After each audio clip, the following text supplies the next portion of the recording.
All right, so he asked me to start recording without showing me his video. I don't know what to expect, so let's see.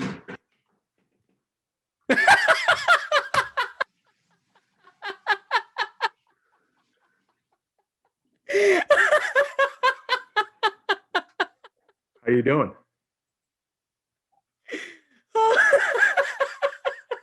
I'm doing great, especially now after seeing I you as don't the understand what's colonel. so funny. Uh, I What's think so funny? to put into context, people need to know that I what? you have a KFC empire.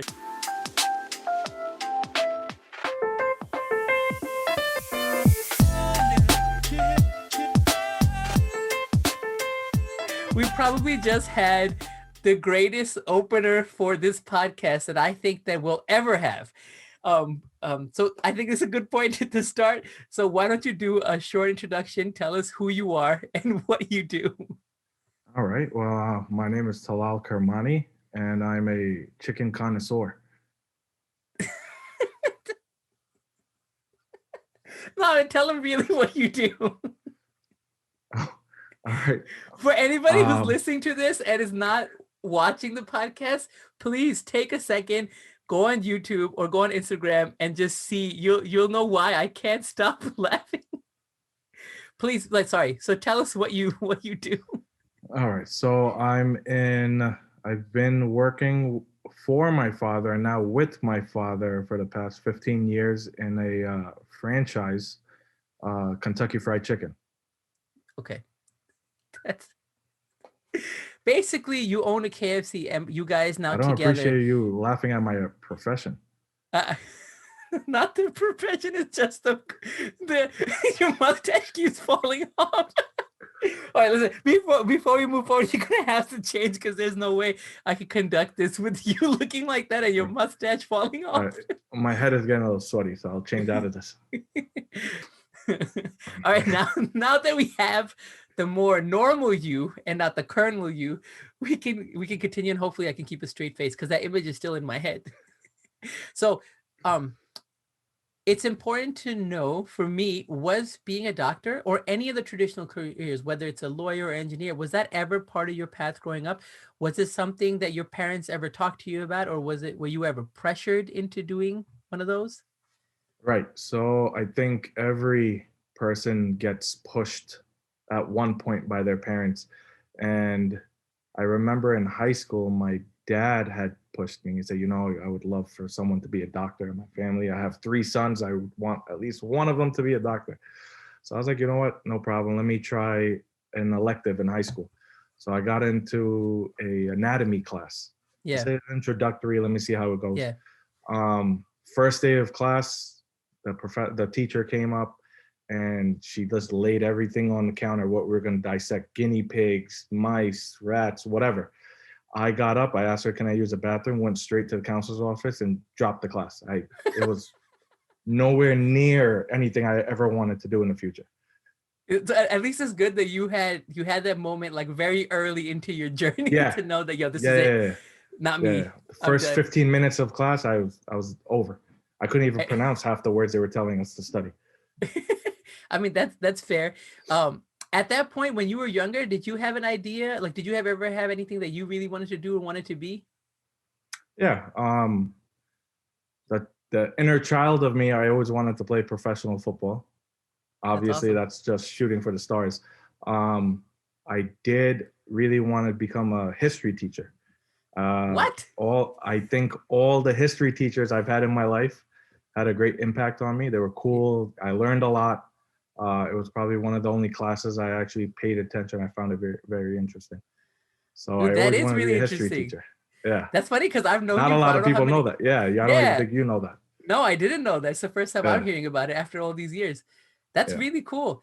Um, so now moving forward, because obviously you didn't end up being a history teacher, but what No. do you actually do now? Like, we can go a little bit into more detail of your journey of how you started, and you could take that back to like what you did in college and how that slowly transitioned into where you are now, and then tell us a little bit more about what your day-to-day looks like and what you do now. Of course. Um, So I started working, like I said in the beginning, I started working for my dad Yeah. when I was in junior high. I was part-time. Oh. Literally, I was getting paid $5.50 an hour on the People forget books. that's what it used to be back in the Yeah, day. $5.50 an hour. And to me, that was amazing. My Mm-hmm. first check, I bought a Tracy McGrady jersey. I bought a fresh pair of Uptowns. I was like the happiest kid in the world. Um, yeah, so I worked part-time. My dad had me. I didn't get the privilege, I thought I was gonna walk into. I thought I was gonna Oh, walk into, oh, this is my dad's store, his business. I'm gonna run everything. No, yeah. I got a mop, a broom, and a brush, and I cleaned the bathrooms. I did the dishes. I did all the cleaning work. Um, Were and you so this is at your dad had already had a KFC at this point. yeah, sorry, Was he it had a yeah. KFC, Taco Bell. It was in Greenpoint, Brooklyn, right where Oh your yeah. office used to be. Yeah. He had a KFC, Taco Bell, Pizza Hut, Carvel, and a breakfast stand all in one. So My that's the back first at one that he that, had. yeah, back in those days, it was like big to have like a multi-brand in one Oh location. yeah. Yeah, so I was doing that for a while, and then you know, going into from junior high, moved out to Long Island, got into high school. Um, Going through all that, I was always working part time for my father. Yeah. It went from cleaning to, literally working your way up. I was cash register, prep, food, and all that good stuff. And it's hard. It's hard working for a parent, and anybody working for a parent will understand why I say that. I think it came to a point in college where me and my dad just kept butting heads, Yeah. and I think we took like a little break. I said, let me figure out if I could do something on my own. I went to St. John's for accounting. Um, and then from there, I took some time off. I didn't do accounting. I worked at well, we won't go there. I did some fun jobs, Yeah. and found myself back at my dad's. Yeah. He was growing at the time, and I knew he needed the help. And I said, it's better for me to put my time and effort into a family business versus somebody else's business. And by the end of college, graduated with my bachelor's. Um, I I dabbled a little bit with the accounting thing, but I just found myself always enjoying what I was doing for Yeah. my dad. And then after that point, after college, I gained more responsibility than when I was in middle school, Yeah. and I was running a store. And that I learned a lot. I learned a lot about people. I learned a lot about, the logistics of New York State, New York City, stuff like that. Fast forwarding, I am now director of operations of a company that we started off with 3 locations. We are now at 33 locations. Damn. Yeah. So we have 33 stores. I oversee average about 700 employees. Um, Wow.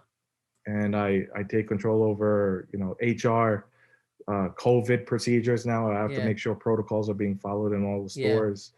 And a lot of the silly legal stuff I have to deal Yeah. with in different states.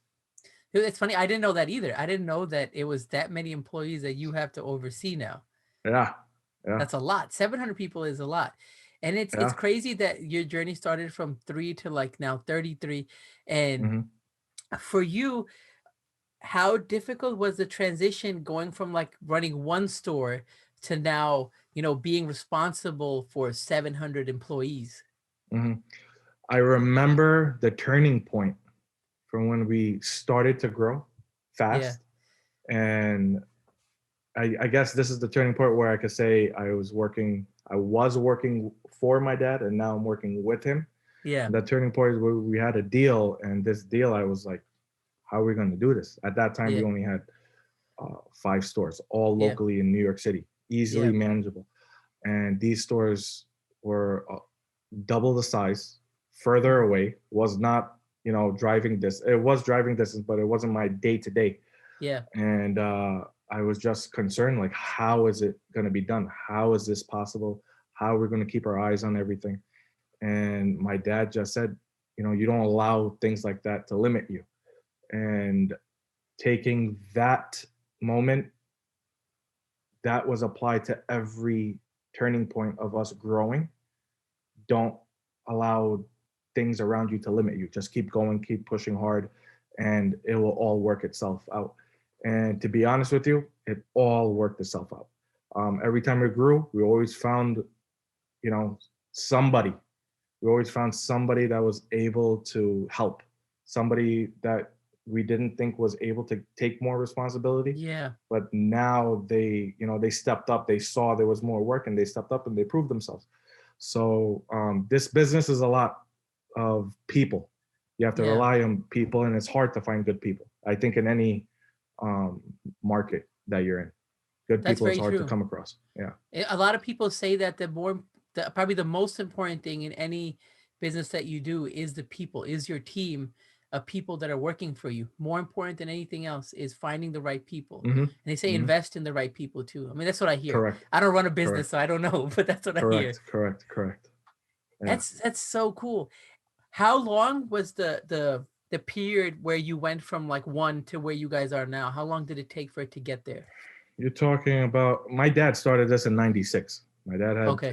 he was in shopping malls, Yeah. and then he sold them. Then he settled with 2 locations in Manhattan, and then in 2010 we reopened the location in Brooklyn that you've been Yeah. to, and from 2010 on, it's just been bursts of growth. Cool. Yeah, That's we still grew almost in 21 New York years. City. Yeah. We grew within New York City first, and then we started venturing outside, upstate. We started venturing Pennsylvania, Michigan, and it's not just KFC. We have a few Taco Bells. Yeah. But we're heavily known for KFCs. That's insane. Like it's just such a wild thing to be able to. When you told me that, like it's still blowing my mind that like you're overseeing 700 employees. It's something you don't think about, right? I see you all the time. I don't really think that your day job, you're managing that many people. It's really cool. Do you find that adjusting to going from like a small number of employees to like a large number of employees, the what you were saying before, because I'm trying to understand it really, then it's more about you delegating into like supervisors and managers who are taking care of more of like the day-to-day of each one of them, because obviously you can't go to every store every day. Correct. That's not how it will work. Right. So being a franchisee, you get perks. Yeah. We have a reporting system, so it allows me to literally, I could wake up, go to the office, pull up all the reports, look at the data, then I'll call up. So each store has a manager, and above a manager, they have district managers. Got it. So I would first report to the district manager, and then I'd have weekly meetings with each market. We have 3 different markets, and I'll just do the rundown, stores in New York City, you guys did a great job. Christmas weekend, wonderful. Stores upstate, you had a snowfall, and you ran this much hours, sales were low. It's manageable. I learned throughout this whole process of growing that it's nothing different. It's nothing different at all. It's the same as managing 3 stores to 30 stores. It's the same process. Yeah. Maybe you're looking at a little bit more numbers. Maybe you're talking to a few more people. Yeah. But it's the same numbers. And like I said, once you have the right people in place, everything else falls into place. Like you don't have to worry. You don't have to. Go ahead. No, I was gonna say, like, you probably also had the right processes in place already, so you can scale using the same processes, instead of you trying to like make up new stuff as you go. Yeah, the process always changes. You know what I mean? Like your brother Atif, he started off small, and then his process changed probably a million times. Same thing with us. We had 3 stores. What we were doing for 3 stores were working, and then when we started growing to 10, 12, 15, 20 stores, we as time went along and as more stores came under our umbrella, we started tweaking the process a little bit, and we got better. Even now, I'm not going to say we're perfect. I see other franchisees, they're running their operations amazing, and I look at how they're doing and I adapt it to our company. Yeah, it's always about constant growth. And obviously you're in like a pretty good place now, and this question for other people I think means something different, but for you it means something very different. How does your dad, because I know he said he wanted one of you guys to become a doctor, and then that didn't go that way, and then you also went away for like a little while after college or during college, and you came back. So how does your dad feel about you guys going from you working for him and now you working with him to help grow this? I think he likes it. It's an adjustment for him now. We always get into it, but working for my dad for so long, we all know our, I guess you can call trigger points. We know what Yeah, gets to yeah, each other and how to talk yeah, to each other. So one minute, we're a little arguing about, A or B, and then yeah, the next minute we're coming to a solution. So yeah, I guess those 15 years, 16 years of working with him, I think we're both in a flow of things. We know how to that, work yeah, with each other. Yeah, that's great. Are you happy and satisfied with where you ended up and what you do now? I am. Does it feel? I am happy. In the beginning, after college, I felt like I could have done more.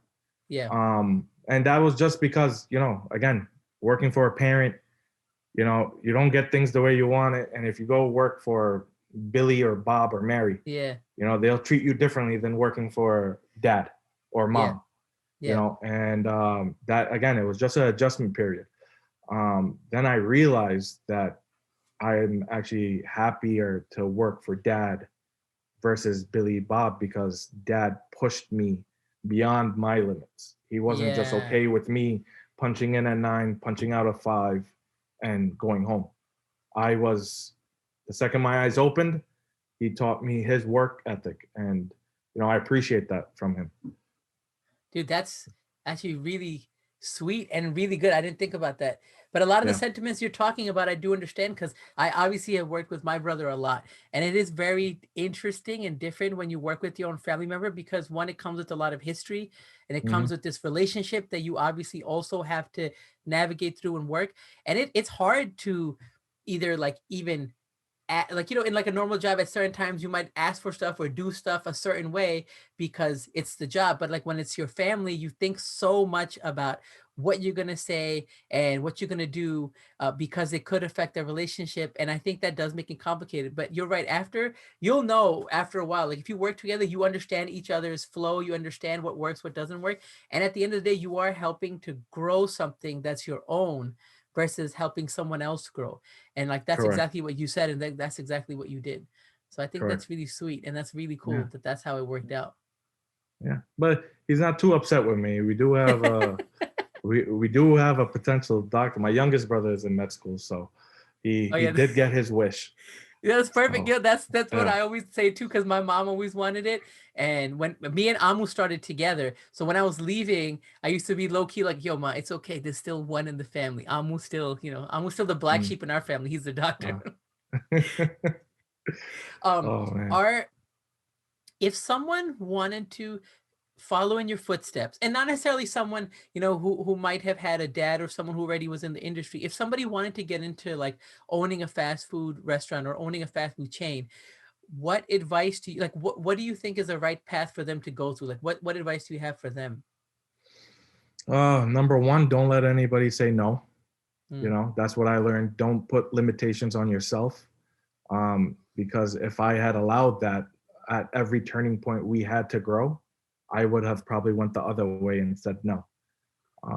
That's what I learned from my father. So my advice to anybody trying to get into a franchise, obviously do your homework, see what's going crazy in the market, see what's doing well, you know, um, and just do your research and jump into it. Be ready to scale. Nowadays, you can't just open up one KFC, McDonald's, Burger King, pizza, whatever it may be, yeah, Crown Fried Chicken. One doesn't do it. Two doesn't do it. So if somebody is ready to jump into a franchise, be ready to scale. Do something that you can open 5, 10 locations.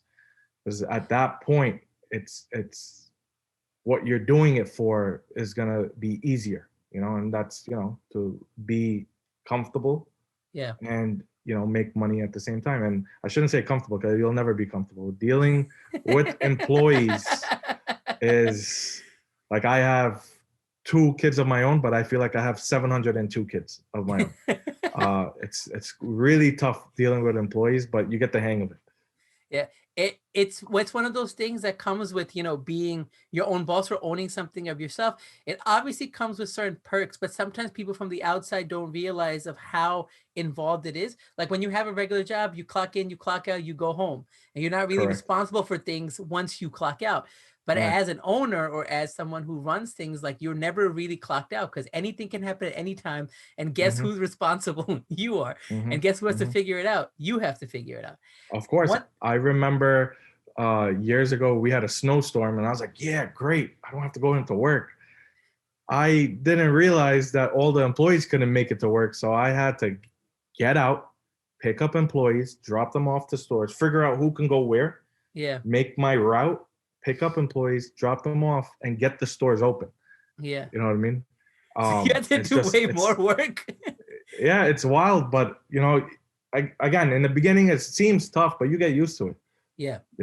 You already naturally know as these things come because they're almost common every year. Yeah. The one thing that you mentioned that I thought was really important in your own growth is that your dad, when you started, you legit started from the absolute bottom and you Yeah. worked your way up into every position that you would need.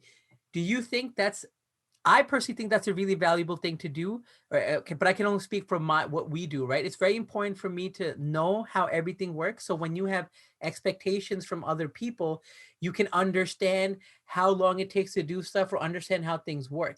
But Mhm. for you, going from someone who worked to like now an owner, do you find that experience was valuable to you now looking back? Because I'm sure you hated cleaning at that time, but doing the regular things because you expected to walk in and be a boss because your dad owned Right. it. But Right. but do you feel like that um brought a lot of value to you as a boss now and like as an owner now? Of course. Um, Working your way from the bottom all the way to the top not only gives you the knowledge of everything, but gives you the respect from these employees, from managers, from district managers. They look at you more than just a person that just signs their checks. You know what I mean? No. I go into stores, I do my, operational visits to make sure everybody's compliant with the state, everybody's compliant with the franchise codes. And I've gotten into situations where people, did not know I was able to do certain things at the store. Yeah. And it's easier, it's fun most of the time. I'm like, hold on. I know how to cook a bucket of chicken. And I Yeah. roll my sleeves up and I get going at it. And people Yeah. are like, oh wow. So it's fun, and it's, yeah, anybody getting into this business, you can't just sit in the Chuck, office, sign your checks, and tell people to do the work, because when you're in a jam, nobody's there to help you. yeah, that's a good. Snowstorm falls, they're not coming to work. Who's going to open your store? You know what I mean? Yeah. So it is valuable to know everything. No, that's a very, very good The respect thing is really important. I think you're right. Yeah, That's true. Like people will be like, yo, I will listen to what this guy's saying because he knows of he's done course. it himself too. And the fact that you can jump in and cook a bucket of chicken when you need to, I think it's great. Uh, In this process of now what have you found to be like the biggest challenges, like being in the fast food business, which I'm sure there's a lot, but what do you think is like the biggest challenges of being there? Fast food biggest challenges, I'd say, I said it earlier, employees. It's hard. It's the number one thing on my list. It's just hard. It's hard to manage employees, especially, in the fast food businesses. You're mostly dealing with high school kids, you Yeah. know. So these kids are coming with the mindset working 9 to 5, punching in, punching Yeah. out, nine Yeah. to five, 5 to 10, whatever the hours may be, getting their check. They live check to check. They just want to Yeah. go buy the sneakers. And we've all been there, right? Yeah. Yeah. Everybody, when they first started I mean, you working, they said that bought you got your sneakers. first check and you got your Tracy McGrady jersey and Yeah, stuff. in Yeah. the fresh white uptowns. Yeah. So yeah, it's just hard. It's Yeah. that's the constant issue you're falling in, and you're always wanting to find more right people. Yeah. People get old, time changes, people's needs are different. So Yeah. you're always trying to create a bench plan of people, Yeah. having people ready for what comes next. Yeah. Every day, you don't know what deal falls on your desk, Yeah. right? And what I learned from my dad was, you don't allow those limitations to stop you from doing better. Yeah. You figure it out. So with that mindset and proactively just trying to, I'm constantly, whenever I visit stores, I always look for a person to see if they have that, in them to do more. Yeah. And then, I keep the eye on them. I'll talk to the manager and say, hey, challenge that person a little bit more, see what they can do. And yeah, that's That's about really it. cool. Do you what so in that case, like what advice would you give yourself when you were like younger now with everything that you've accomplished? Like what would you tell your 15-year-old self? What would I tell my 15-year-old self? I would tell my 15-year-old self not to eat as much chicken as I've done throughout the process of 15 years. But on a serious note, I would tell myself um, the same thing I was told, the same thing I learned after 15 years. And I would tell myself that not to allow limitations to hold me back. Yeah. Yeah. I think that is a tricky thing, and it's good that your dad had instilled that into you early on. It's funny, after talking to people about this, and everybody has a different experience, but I seen so far the majority have leaned toward the other way, where because of where parents come from and what they've been through in their own experiences, they tend to be a little bit more risk averse than they are about Mm-hmm. taking risks. So like your dad was on the other end of the spectrum where he's like, yo, don't let these things hold you back. You have to jump in and you got to figure it out. Where I've seen a lot of other people talk about where they're worried about the consequences. So they rather their kids take a safer path instead of jumping in or taking a risk that could have a better payoff, but they're more about the safer. And that's also why a lot of people talk about doctors, lawyers, and engineers, because it's like technically it's like the safer path. It's already laid out. You just have to get on the path and stay on track, and then you'll Mm-hmm. reach your goal, right? It's Of course. simple. There's no risk in it. But at the same time, like there's might be something else that you want to do that might have a greater reward for you as a person, whether that's financial or whether it's like, personal and what you want to do. But it's hard. So I like the fact that your dad was on the other end where he's just like, yo, you have to do it, figure it out. Like, don't let it Mm-hmm. stop you from going. So it's sweet Mm-hmm. to see that from a Desi dad, because Yeah. we all have stories of the other end. Like I know personally, my dad has been a risk averse and he's always very cautious. Even when I used to tell him certain things, like, oh, why would you want to do that? Like X, Y, and Z could happen. It's like the craziest example is when I first started driving, he wanted me to stay in the right lane. And I wanted to move around. And he was like, why would you want to leave this lane? You get on the highway in this lane and you have to leave in this lane. So why would you take the risk of being in going to any other lane, but when you're going to leave on the same lane? And I was like, yo, what if there's more traffic here? He's like, yo, everybody's going to move eventually. That's how risk averse he is. That even when he drives, Mm-hmm. he's going to get on the first, right lane, because that's how he got on and that's how he's going to get off. Mm-hmm. Right. Mm-hmm. So like, that's like an example. And I think that's how he lived his life too. And I understand has a lot to do with how he was raised and his own circumstances, but our circumstances are obviously different. And what we know is very different. So that was really cool to see. I've had stories too. When my dad first took me on the highway to drive, I wanted to stay in the right lane, and he was like, "Yo, what are you doing? Get in the left lane. We're gonna be late. Get in the left lane. Go to speed limit. What are you doing? Like, we're gonna be late. Go." I said, "It says 55. I'm going 60." He says, "No, go 65." Get pulled over, and I'm looking at him, and he's like, "What?" I was like, I got a ticket." He's like, "The least you could do in this situation is make friends with the cop." Oh, that was wow. his advice at that moment. You know what I mean? So that's so interesting. yeah. That's cool. If someone wanted to like talk to you more about this, if they wanted to get some advice, how would you? One, I hope you'll be open for them to reaching out and talking to you. And since you are, how would you like them to communicate? Like, what's the best way to get in touch with you? Best way to get in touch with me is Facebook, email, Instagram. Instagram's probably the best. Okay. Yeah, so I'll put all the information on the video and I'll also put in the description. So if anybody wants any kind of advice or they want to hit him up, hit up the Colonel. if they want to hit up the Colonel and ask for any advice, anything related to fast food, slide into his DMs, email him or hit him up on Facebook. But he said the DMs, I can't get over this damn costume. All right, now since we're nearing the end, I'm gonna ask. Oh, this might be a tricky one for you because you're in the food business. What? Okay, hold on. I can't answer questions like this. I look like an auntie. I can't even look at you. So, the most important question: what is your favorite pizza spot? I know you eat a Wow. lot of chicken, but what about pizza? I surprisingly eat more pizza. This is a dangerous question because you get killed answering it the wrong way. Um, That's such a New York thing. my favorite go-to pizza spot would be Danny's in Kew Gardens. Get I like the pesto slice with sauce on top, and that's it. That's it. Yeah, they put regular tomato, their marinara sauce right on top of the pesto Yeah. slice, and it's to die for. Anybody that disagrees, come see Come me at KFC, come, and we'll discuss this. come see me at KFC. No, I think that's good. I mean, I've been there, and I really like Danny's too. I knew you Queens people have specific ones. It's Danny's, it's Gabby's, and that's about Gabby's it. Gabby's is another one, but you can only get the plain slice from Gabby's. Gabby's is So, whack. No. what is your Yeah. what is your go-to spot? Dude, like people ask me this too, just like you did, and for a regular New York slice, it's Joe's in Brooklyn on Bedford. It's the same one that they have in the city.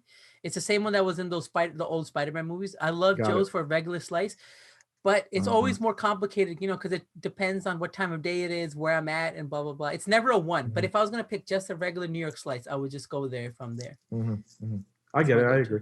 My Yeah. nighttime pizza is Danny's. My daytime pizza is Gabby's. I Oh, can't have okay. Danny's in the day for some reason. Yeah, that's Yeah. fair. There's nothing wrong with Yeah. that. I definitely have preferences too. Like day or night. Like I feel like I always talk about like I have a separate love for Domino's too. But Domino's is Yeah. definitely like more of like a late night kind of situation. Like if you're Okay. during the day, there's so many more options. Yeah, But if you're yeah, at nighttime, nothing can beat Domino's too. But that's true. I like the fact that you have evening is Danny's and daytime is Gabby's. Man, I can't tell you how enjoyable this conversation was from where it started. This was fun. I actually was a little nervous coming to today, but it was fun. Nah, the way you broke the ice, I don't know how you could be there. You came in as a colonel of KFC. Like, that's the craziest thing ever. When I got the Amazon package, I opened it up. I was like, "Whoa, this is a lot better than what I thought." I thought I ordered something that it looks great in the picture, and Yeah. when it comes in the mail, it's complete opposite. Nah, But this I actually don't. turned out good. I definitely don't think anybody's gonna beat that as the opening for this podcast. It was amazing.